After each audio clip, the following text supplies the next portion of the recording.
25 mai de la Journée mondiale de l'Afrique, le ministre des Affaires étrangères Mohamed Ali Nafti rappelle les défis communs du continent africain et ses aspirations à la paix et au développement. Séance plénière demain lundi à l'ARP consacrée à l'examen d'un projet de loi portant approbation de l'accord de prêt signé entre la République tunisienne et le Fonds arabe pour le développement économique et social. La loi relative à l'organisation des contrats de travail et à l'interdiction du recours à la sous-traitance publiée au JORT, le texte accorde une flexibilité importante aux employeurs. Le géoparc Zahar, candidat au patrimoine mondial de l'UNESCO, un atout majeur pour renforcer l'attractivité touristique de la région. Le prix de référence du montant de sacrifice fixé à 21 dinars 900 le kilo vif. La vente débutera officiellement le jeudi 29 mai. À Gaza, le seul moyen d'empêcher que la catastrophe actuelle ne s'aggrave était d'assurer un flux d'aide significatif et sans interruption, souligne l'Office de secours et de travaux des Nations Unies pour les réfugiés de Palestine. Météo, température en légère hausse. Bonjour, aujourd'hui 25 mai marque la célébration de la Journée internationale de l'Afrique, une date hautement symbolique puisqu'elle marque l'anniversaire de la création de l'Organisation de l'Unité africaine en 1963. Placée sous le signe de l'unité et de la solidarité, cette commémoration a été l'occasion pour la diplomatie tunisienne de réaffirmer son attachement aux valeurs panafricaines. Selon Mohamed Ali Nafti, ministre des Affaires étrangères, cette célébration rappelle les défis communs du continent, mais aussi ses aspirations à la paix, au développement et à une juste place sur la scène mondiale. Mohamed Ali Nafti intervient au micro de Ensaf Zeiri. Au-delà d'une symbolique, il s'agit d'une reconfirmation de notre engagement solennel envers l'Afrique. Nous avons entamé les premières années de notre indépendance en associant les pays africains à notre entreprise. Nous étions derrière la création de l'Organisation de l'Unité africaine devenue l'Union africaine. La Tunisie a fait son choix, elle a fait sienne l'engagement et le compromis vis-à-vis de l'Afrique entière. Elle le souhaite et entend continuer cette offre avec un partenariat beaucoup plus solide, beaucoup plus développé avec l'ensemble des pays africains, tant sur le plan bilatéral qu'au niveau de l'Union africaine avec les nouveaux instruments, notamment d'intégration comme le COMESA, la zone de libre-échange continentale et bien d'autres instruments qui confortent notre position. Il s'agit non seulement d'un choix, mais d'une conviction profonde qui émane du fait que la Tunisie demeurera arabe, méditerranéenne, africaine par excellence. Les assemblées annuelles 2025 du groupe de la Banque africaine de développement auront lieu du 26 au 30 courant à Abidjan, en Côte d'Ivoire, sur le thème tirer le meilleur parti du capital de l'Afrique pour favoriser son développement, avec la participation d'une délégation tunisienne conduite par le ministre de l'économie et de la planification Semir Abdelhafid. Plus de 6000 délégués, parmi lesquels des chefs d'État et de gouvernements africains, prendront part à cet événement. Ces assises examineront la manière dont l'Afrique peut mieux exploiter la richesse de son capital, relever les défis de la dette, du changement climatique et de la hausse des prix de douane dans un contexte géopolitique complexe. L'Assemblée des représentants du peuple tiendra demain lundi une séance plénière consacrée à l'examen du projet de loi portant approbation de l'accord de prêt signé au Koweït le 20 février dernier entre la République tunisienne et le Fonds arabe pour le développement économique et social. Le prêt vise à financer le projet d'extension et de réhabilitation de la route nationale numéro 20 dans le gouvernorat de Kabylie. Ce projet de loi vise à approuver cet accord de prêt d'un montant global de 7 millions de dinars koweïtien, soit l'équivalent de 70 millions de dinars tunisiens, conformément aux dispositions de la Constitution, notamment ses articles 74 et 75. La loi encadrant les contrats de travail et interdisant le recours à la sous-traitance a été publiée au journal officiel de la République tunisienne le vendredi 23 mai. Adoptée par l'Assemblée des représentants du peuple lors d'une longue séance plénière tenue à l'aube du mercredi précédent, la loi numéro 16 de l'année 2025 a été approuvée par 121 députés. Ce nouveau cadre juridique à fort impact sur le droit du travail en Tunisie introduit plusieurs dispositions transitoires majeures. L'article 6 prévoit notamment que les contrats à durée déterminée qui ne relèvent pas des exceptions mentionnées dans l'article 6.4 nouveau du Code du travail seront automatiquement transformés en contrats à durée indéterminée sans égard à leur terme initial ou à la nature des prestations. Les discussions autour des négociations sociales dans le secteur privé ont été reportées à une date ultérieure. Selon Sha'b News, la décision a été prise à l'issue d'une réunion tenue le vendredi 23 mai au siège du ministère des Affaires sociales. La séance présidée par le ministre des Affaires sociales, Issam Lahmar, a réuni des représentants de l'Union générale tunisienne du travail et de l'Union tunisienne de l'industrie, du commerce et de l'artisanat.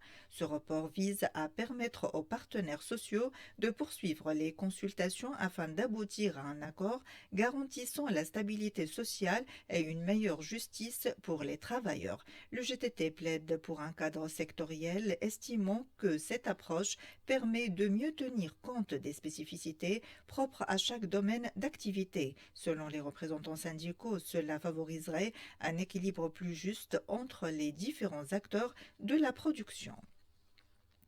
Le Salon de la création artisanale a ouvert ses portes au parc des expositions du CRAM et ce jusqu'au 1er juin. Pour sa 41e édition, ce rendez-vous met en lumière la créativité et l'innovation des artisans tunisiens tout en préservant et valorisant nos savoir-faire traditionnels. Plus de 80 jeunes créateurs participent gratuitement à cet événement incontournable du patrimoine vivant tunisien. Au-delà d'un simple espace d'exposition, le salon joue un rôle économique stratégique alors que l'Office national de l'artisanat vise une hausse de 12% des exportations artisanales pour 2025. Leïla Mselleti, directrice générale de l'ONAT, au micro de Zeynep Fers.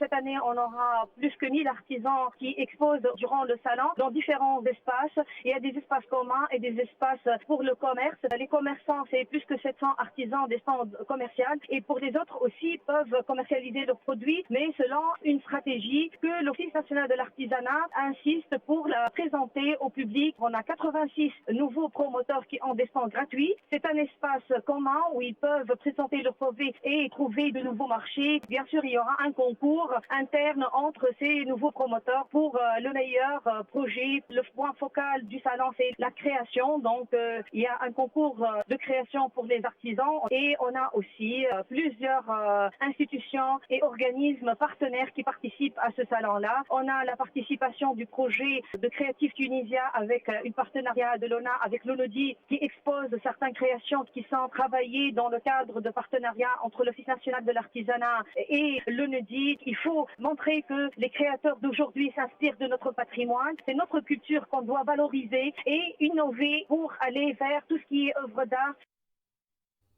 Un accord visant la mise en place d'un programme de mise à niveau des artisans vient d'être signé entre le Centre d'innovation du tapis et de tissage et les ministères de l'Emploi et de la formation professionnelle et celui du tourisme, a indiqué Zied Zawi, directeur du Centre d'innovation du tapis et de tissage. Dans une déclaration en marge de la 41e édition du Salon de la création artisanale, Zawi a précisé que ce programme vise à garantir une formation professionnelle ciblant les jeunes au sein des ateliers artisanaux, notamment dans le domaine de la tapisserie. En plus de la formation, ce programme accorde aux bénéficiaires des primes incitatives de 150 dinars par mois, a précisé le responsable, ajoutant que le propriétaire de l'entreprise artisanale bénéficiera également d'une prime d'encadrement de 100 dinars pour chaque apprenant pendant 6 mois. En outre, ce programme exige un taux d'intégration de 60% dans la mesure où les entreprises artisanales et les artisans adhérents à ce programme doivent employer 60% des bénéficiaires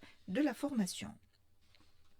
La Tunisie vise le label UNESCO dont pour son tout premier géoparc, 2 experts de l'UNESCO sont sur le terrain dans le sud-est en train d'évaluer le géoparc Zahar. Cette mission de 4 jours, dernière étape avant une possible reconnaissance mondiale, avec 29 sites géologiques et paléontologiques, dont 6 déjà classés à l'international, le géoparc Zahar promet de renforcer l'attractivité touristique de la la région et d'ouvrir une nouvelle ère pour le tourisme durable en Tunisie. Mohamed Sedr Dabébi de la Fédération du tourisme authentique, partenaire officiel du projet, nous éclaire au micro de notre correspondant Mimoun Tounsi. Nous sommes à la dernière étape, après le dépôt du dossier de la candidature par le comité régional piloté par l'Office national des mines. La mission de ces deux experts de l'UNESCO, c'est la dernière étape. Ils sont sur terrain depuis leur arrivée. Ils ont visité plusieurs sites géologiques, paléontologiques, touristiques et culturels qui sont déjà répertoriés dans le territoire du projet par le comité régional responsable de ce dossier. Il y a deux experts mandatés par l'UNESCO pour voir sur terrain les composants du projet et les sites qui figurent dans l'étude de faisabilité et la feuille de route du projet. Ce projet va renforcer l'offre touristique dans la destination d'Ahar et dans le sud-est en général et aussi en Tunisie. Dans le géoparc, il y a 29 sites géologiques et paléontologiques, dont 6 déjà sont classés comme patrimoine géologique international. Donc l'offre touristique dans la région sera une offre diversifiée. À l'approche de Eid al-Adha, le groupement interprofessionnel des viandes rouges et du lait a fixé le prix de référence du mouton de sacrifice à 21 dinars 900 le kilo vif, quel que soit le poids de l'animal. Ce tarif s'appliquera dans tous les points de vente relevant du groupement. La vente débutera officiellement le jeudi 29 mai. Le groupement appelle les éleveurs à rejoindre massivement ces circuits de vente organisés. Il invite également les citoyens à opter pour les marchés encadrés pour garantir qualité et transparence des transactions. Le ministère du Commerce appelle également les agriculteurs et les éleveurs à s'installer directement dans les espaces de vente de moutons de sacrifice tout en évitant de traiter avec des intermédiaires et des spéculateurs. Le département a également appelé les professionnels à s'engager dans des opérations de vente au poids et le respect des prix de référence fixés à 21 dinars 900 millim le kilo vif.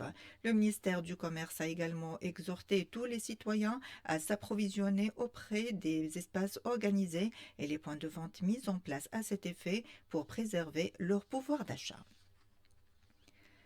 À l'approche de Eid al-Adha toujours, l'association SOS Village d'enfants lance sa campagne de solidarité à Louche Digital, une action qui rappelle les valeurs fondamentales de l'aide, de la générosité, l'entraide et la dignité pour tous, notamment pour ceux qui vivent dans des conditions précaires. Objectif de cette initiative, collecter des dons pour offrir des moutons à plus de 5700 enfants et familles vulnérables dans plusieurs régions du pays.